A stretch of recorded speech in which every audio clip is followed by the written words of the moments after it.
Hello बच्चों। आज जो हम लोग चैप्टर करने वाले हैं उसका नाम है पेयर ऑफ लीनियर इक्वेशन, जो कि क्लास 10 सीबीएसई बुक का है। ठीक है।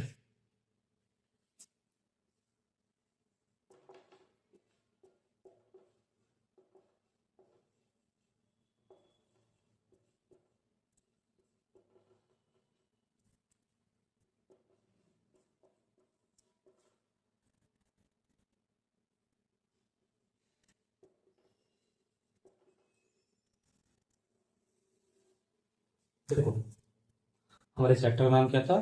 Pair of linear equation in two variable. तो कभी भी मैथ्स जब भी हम लोग स्टार्ट करते हैं तो बेसिक हमारा जो मिस्टेक होता है वो क्या होता है कि डायरेक्टली हम लोग क्वेश्चन अटेम्प्ट करना स्टार्ट कर देते हैं। ठीक है। हमेशा याद रखो, डायरेक्टली क्वेश्चन पे कभी मत जाओ। पहले चैप्टर के नेम को समझो कि चैप्टर में करना क्या है।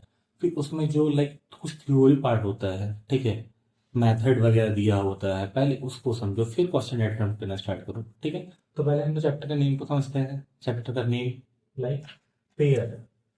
ये जो वर्ड पेयर लिखा है इसका मीनिंग क्या होता है? पेयर। पेयर का मतलब होता है टू।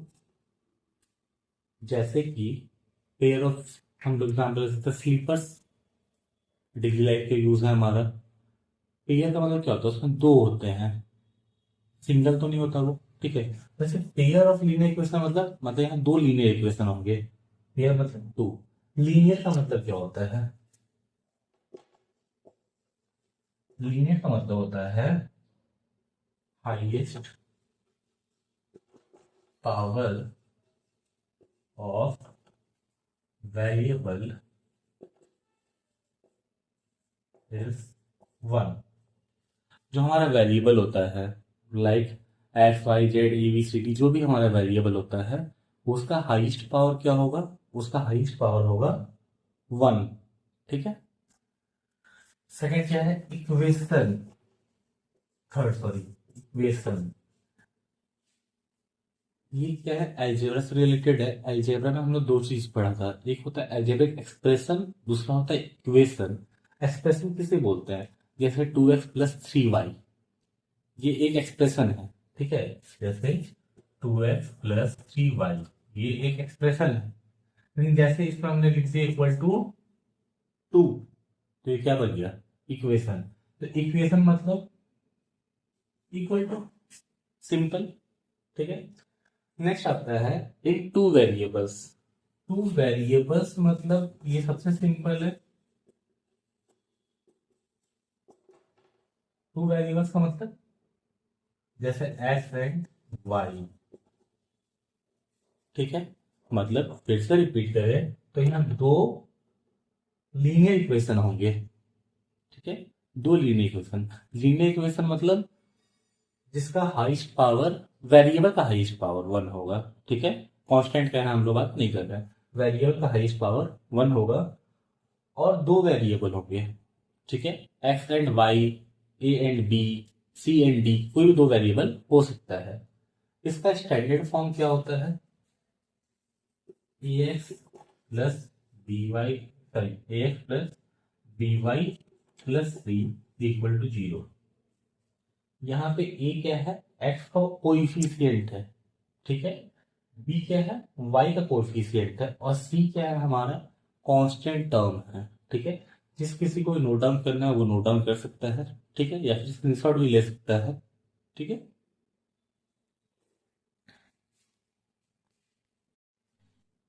ठीक है, आप लोगों ने नोट डाउन कर लिया होगा। ठीक है, हम नेक्स्ट स्टार्ट करते हैं।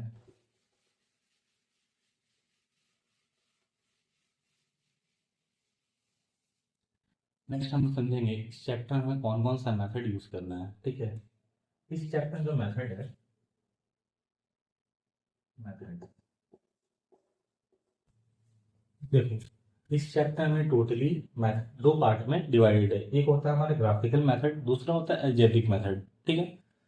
ग्राफिकल मेथड जिसमें हम ग्राफ का यूज करेंगे। ठीक है।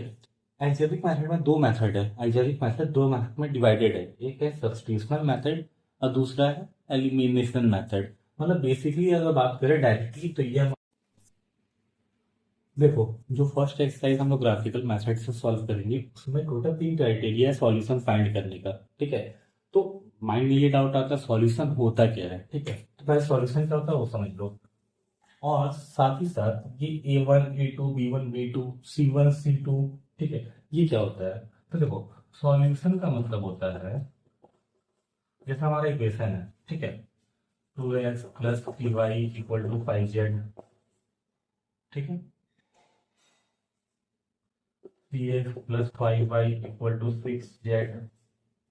यहाँ सॉल्यूशन का मतलब क्या है, सॉल्यूशन का मतलब है x और y का वो वैल्यू, ठीक है, सॉरी एक मिस्टेक हो गया, ठीक है, 5z नहीं होगा, 5 और 6 होता है क्योंकि कांस्टेंट टर्म होता है। ठीक है, तो 2x plus 3y equal to 5, 3x plus 5y equal to 6, ठीक है।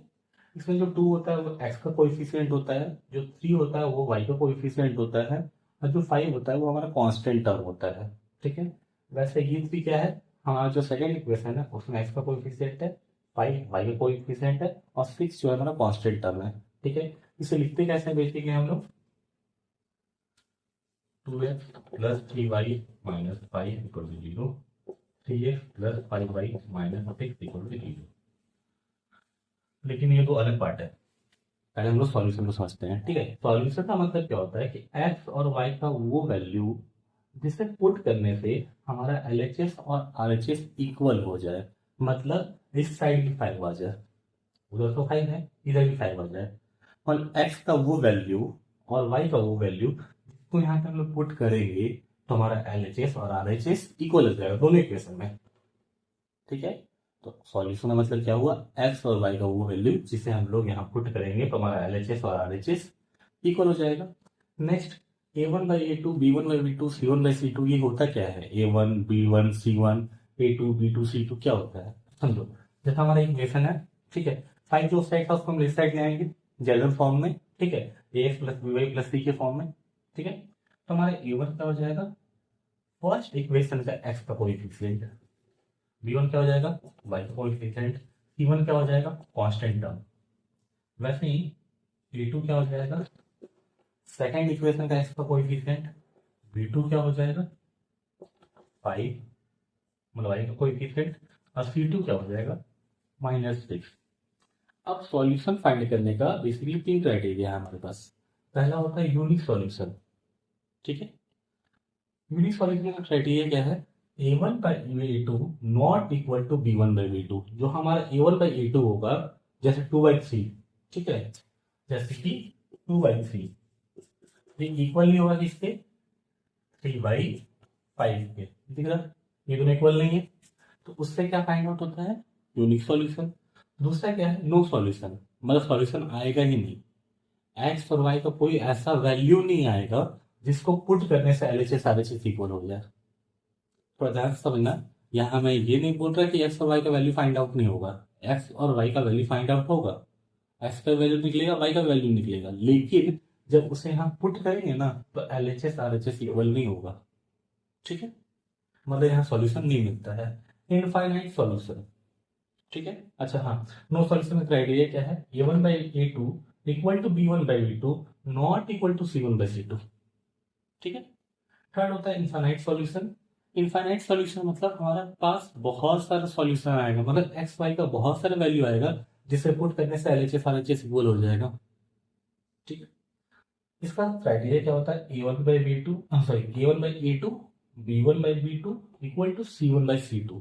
ठीक है, अब हो सकता है किसी को थोड़ा थोड़ा थोड़ा कंफ्यूजन रह रहा होगा, तो कभी भी जब न्यू चैप्टर होता है थोड़ा सा पेशेंस रखना, जैसे जैसे हम लोग आगे बढ़ेंगे ना हम लोग पूरा कोशिश करेंगे कि डीप में जाए क्लियर करने का, और एकदम बेसिक लेवल से। ठीक है, जिसको इसे नोट डाउन करना है कर सकता है, या फिर हमारा जो एकेडमी का फेसबुक पेज है विजन CH एकेडमी, ठीक है, वहां से आप लोग इस नोट्स को कॉपी भी कर सकते हैं। ठीक है, थैंक यू, जिसे नोट डाउन करना कर लो पहले।